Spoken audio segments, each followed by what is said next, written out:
an angel appears before a man and says to the man, you have three choices. And you can choose one of these three. You can choose brains, wisdom, or number two, you can choose beauty, or number three, you can choose money, $10 million. The man thinks for a moment and he says, I choose brains.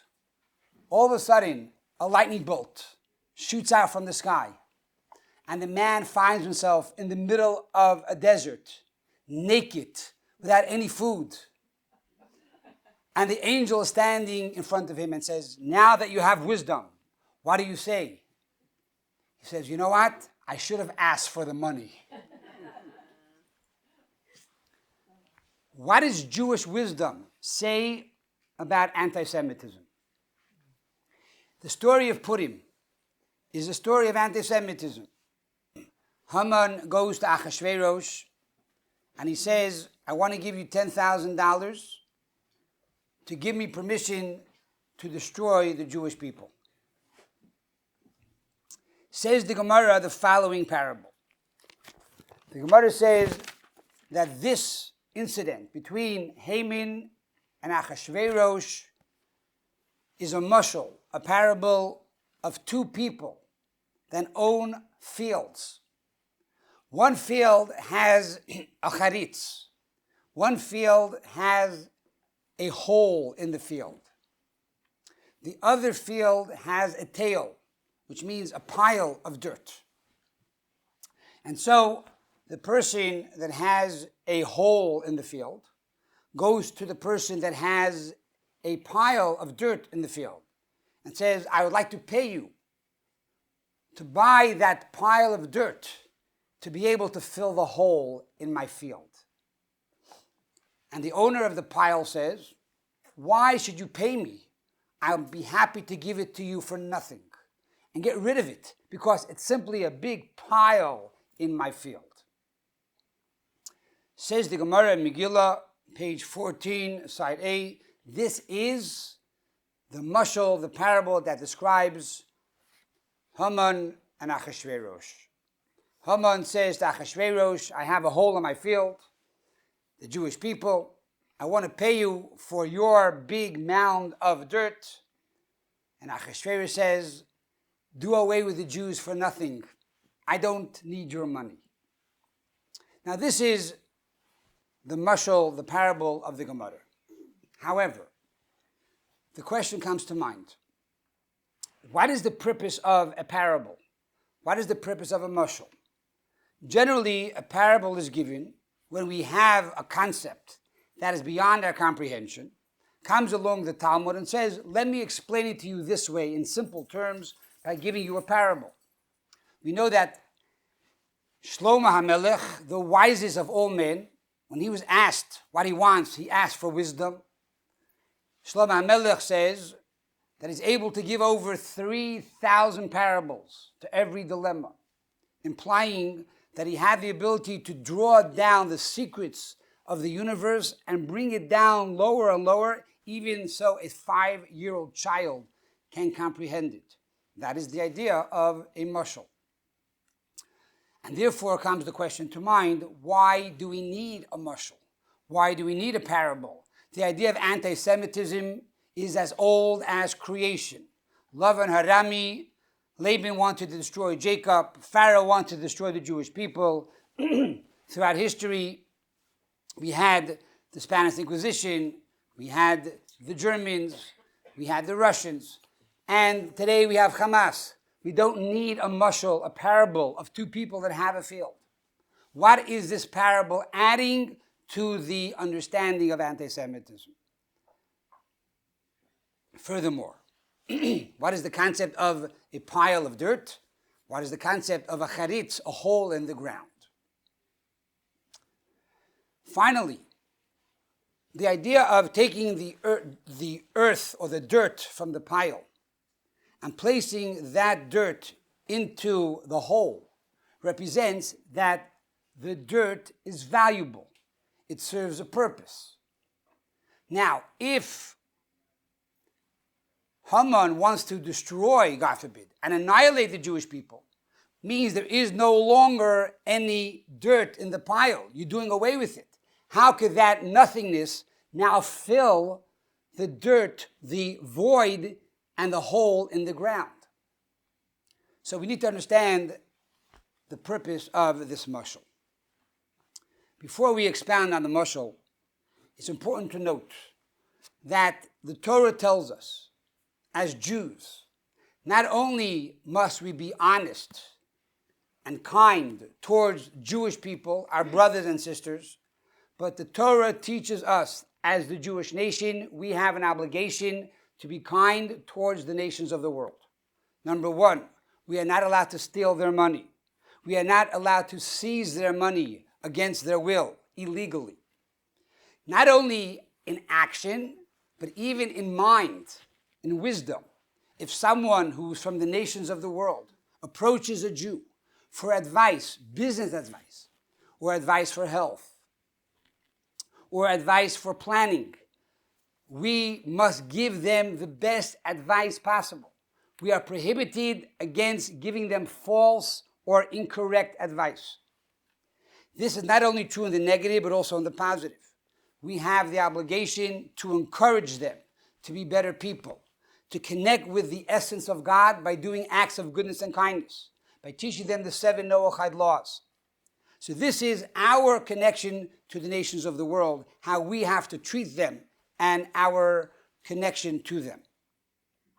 On the other hand, unfortunately, we are like one sheep amongst 70 wolves, or one sheep amongst 70 lions who try to destroy us. How do we respond to this?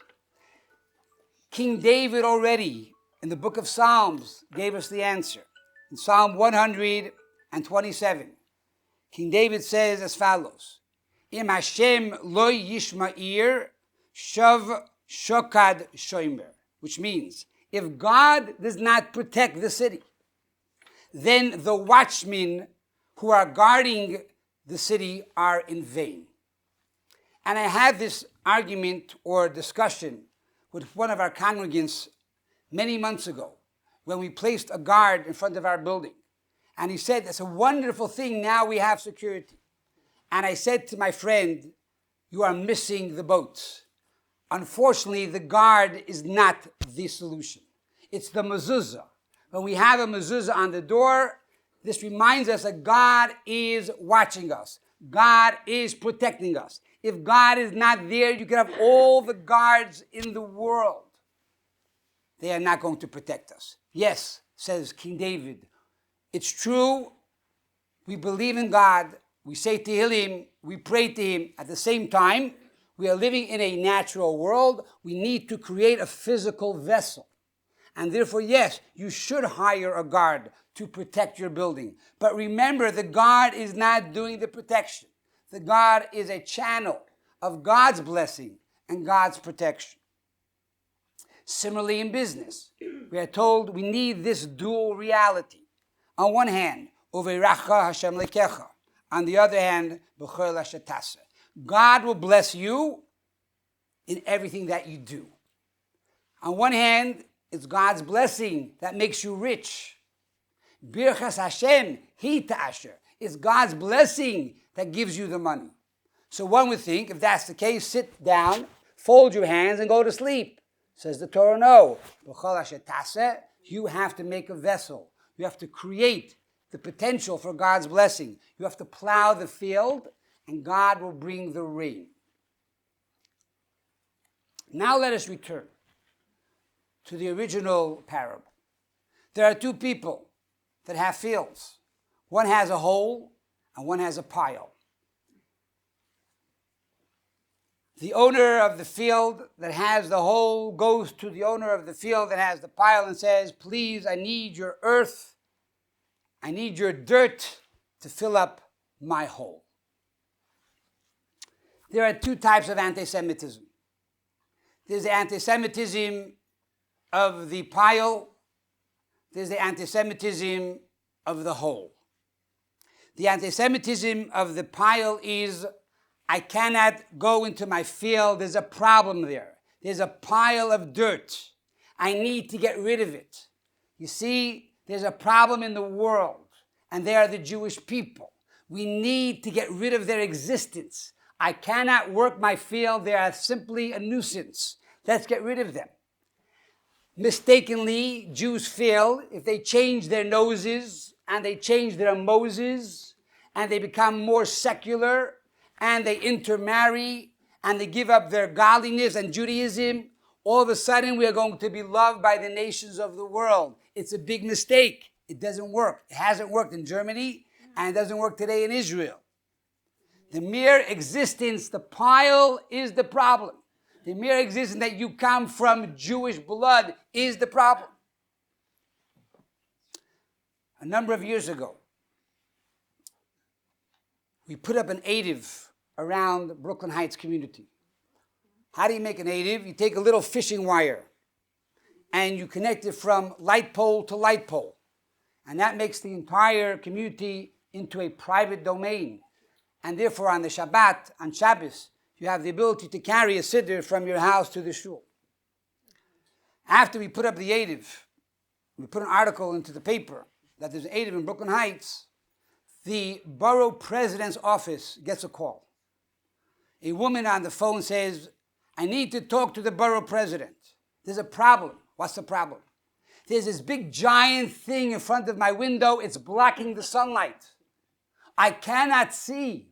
And the price of my house, of my real estate, has just plummeted down millions of dollars. I need you to get rid of this so-called Erev. Luckily, the man that picked up the phone was a religious rabbi working for the borough president's office and says, lady, are you talking about the Erev? Yes, that's exactly what I'm talking about. Please get it down immediately. It's blocking my sunlight. You mean that little thin fishing wire? Yes, exactly what you're talking about. Yes, the Erev, get it down. Says, lady, I'm going to report you as an anti-Semite. That little fishing wire does not block your sun. But that is anti-Semitism. The mere existence of a fishing wire is a problem. The mere existence that the Jew is in the world is the problem. That's one type of anti-Semitism. Achashverosh had 127 provinces. There are Jews all over there. They are a pile. They are a nuisance. We have to get rid of them. There's another type of anti-Semitism. It's called a charitz. It's a hole in the ground. And this is more profound.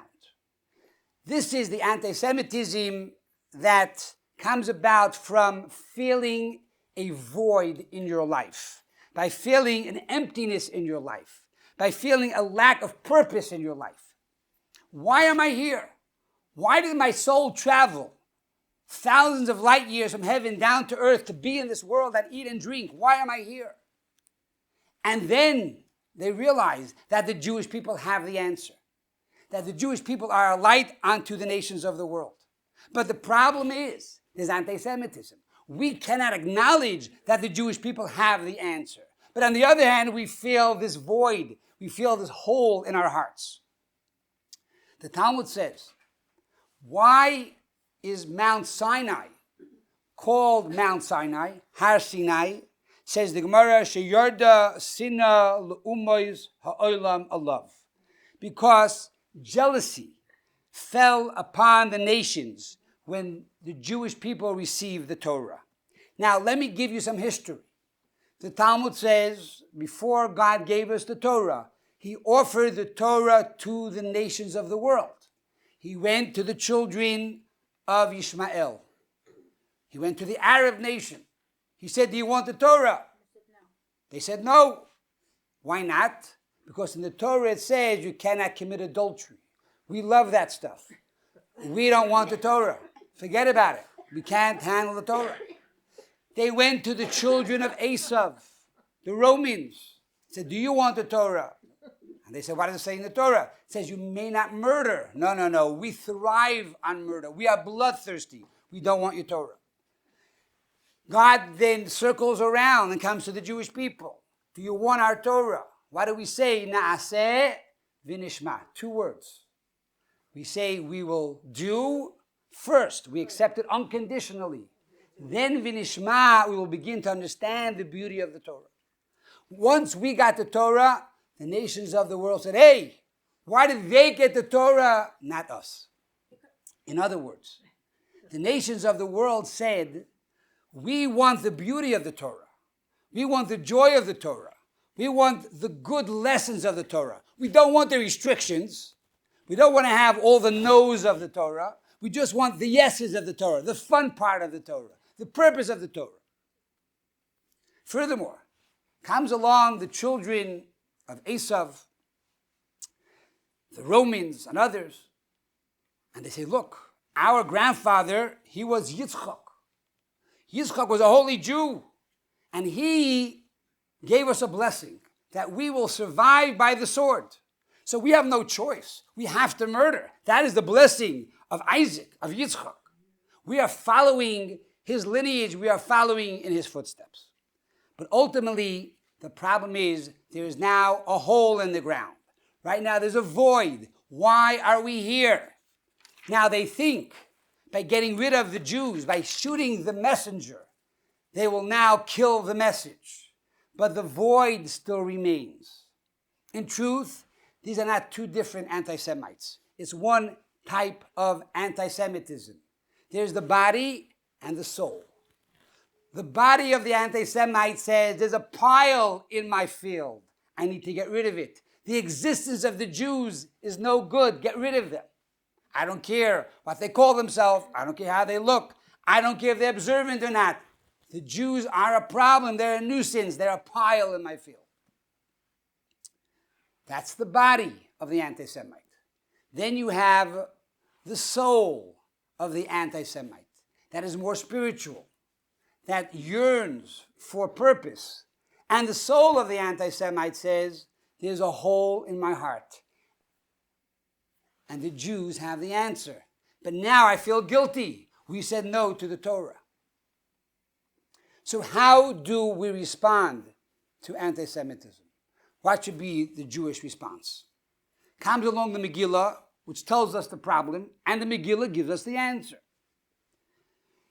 Esther Hamalka, Esther the queen, says to Mordechai, the leader of the Jewish people, go and gather all the Jews together and fast for me for 3 days and 3 nights. And I too, and my maidens will also fast for 3 days and 3 nights.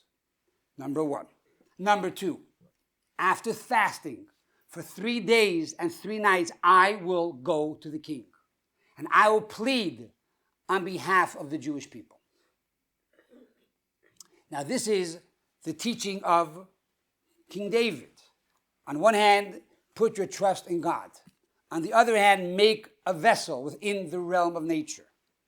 But in truth, if you analyze this concept a bit deeper, you will see that the novelty is not the fact that Esther said, gather the Jewish people together.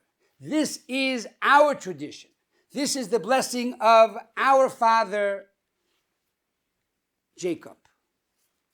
When the Torah says, HaKol Kol Yaakov, the voice is the voice of Jacob.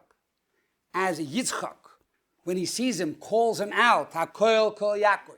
Says the Talmud that the power of the Jewish people is in our voice, in our prayer.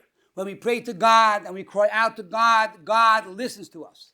Vayidayim midei Esav, and the hands are the hands of Esav, are the hands of the enemy. And furthermore, if the voice of Jacob is strong, if our voice is strong in prayer, if our voice is strong in Torah, then the hands of the enemy become weak. So the fact that Esther says, fast for 3 days and 3 nights, and gather all the Jewish people together. As the Medrash says, Mordechai gathered 22,000 children and began to teach them Torah. This is not the novelty. The novelty is that after that, she would then go to the king and make a vessel within the realm of nature. Now think about it. She had not seen the king for 30 days. You want to impress the king. You want to look beautiful. She should have gone to a beauty parlor. She should have done her hair, her nails, and everything else. Yet she fasts for 3 days. She's famished. She's pale. She's schwach. She's weak. And now she goes to the king and she wants the king to be impressed. Because the answer is, if God does not protect the city, no guard will protect the city. In other words, she made the vessel. But it wasn't her vessel that made the salvation. It was the prayers. It was the fasting. It was the Jewish people coming together and uniting as one. So this is the first response to anti-Semitism. It's Jewish unity and Jewish prayer. And yes, we have to find a president. We have to find an individual amongst those 70 wolves or 70 lions that will listen to our plea and listen to our problems and perhaps advocate on our behalf. But that is not the solution. The solution is Hakoil Kol Yaakov, the voice is the voice of Jacob. But there's also another response. And this is the response of the Talmud, the oral law, that gives us the mashal, that gives us this parable, that gives us a deeper insight to the secrets of anti-Semitism and the purpose and reason behind anti-Semitism. There's a hole in the ground and there's a pile. If we get rid of the pile, if, God forbid, we annihilate the Jewish people, the hole remains a hole. There's no way to fill the hole. There's only one way to fill the hole, and that is to take the pile and put that pile into the ground. To fill the hole with the pile. In other words, the only way to bring an end to anti-Semitism, the only way to bring an end to exile, is by the fact that the Jewish people realize our purpose and our mission in this world. And that is to bring completion and purpose to the rest of the world. They need to hear from us. They need to hear from our voices. Why they're here. They need to fill that hole. They need to fill that void. They need to find purpose. And we have the answers. And therefore we need to speak up. We need to teach. We need to inspire. When we become a light unto the nations, by teaching them the mitzvah of charity, by teaching them the mitzvah of prayer, by teaching them the importance of the study of Torah for the nations of the world, this will give them purpose and this will give them meaning. And not only will they not annihilate the Jewish people, but they will support the Jewish people. They will encourage the Jewish people. They will bless the Jewish people. And they will praise the Jewish people. It's a paradigm shift. It's hard to understand and hard to realize. But this is the mission of our generation. This is the final mission of our exile. As the Rambam, who gave us 14 books of code, begins with the belief in God, ends with the coming of Mashiach. Right before he talks about the laws of Mashiach, the Rambam talks about the laws of the 7 Noachites. And he says that Moses on Sinai was commanded by God to teach these laws to the nations of the world. The fact that for many, many years we were oppressed, and for many, many years we had no rights. We didn't have the freedom of speech. We were not able to convey this message. But today, we are Baruch Hashem, we thank God, live in a country where we have the right to speak up. We have the freedom of the press and the freedom of speech. And today, every person has an iPhone. And each person has Facebook. And each person has social media. Go out there and spread the word. Spread the light. Fill that void. Give the world purpose. In 1985, October 7th, 1985, Bibi Netanyahu, who at that time was not yet prime minister, came to 770, the second night of Hakafis. The Lubavitcher Rebbe spoke to him for 45 minutes. I was there, I remember. The Rebbe told him amongst the talks that you should know that in the UN is a very dark place. However, your job is to light a candle. Your job is to shed light. And by bringing light, a little light dispels a lot of darkness. We are now in a very dark place, but each one of us has a candle. And each one has the ability to light that candle. And by lighting that candle, we will change the future of this world. we will change the destiny of the Jewish people. And we will change the destiny of the entire world. So we hope and pray, as we read in the Megillah, V'nahapachu, the total transformation, and LaYehudim ha'isa oira v'simcha v'sasain v'yikar, to the Jewish people there was light, which is oira, there was simcha, there was joy, v'sasain, happiness, v'yikar, and there was beauty, with the coming of Mashiach speedily in our days.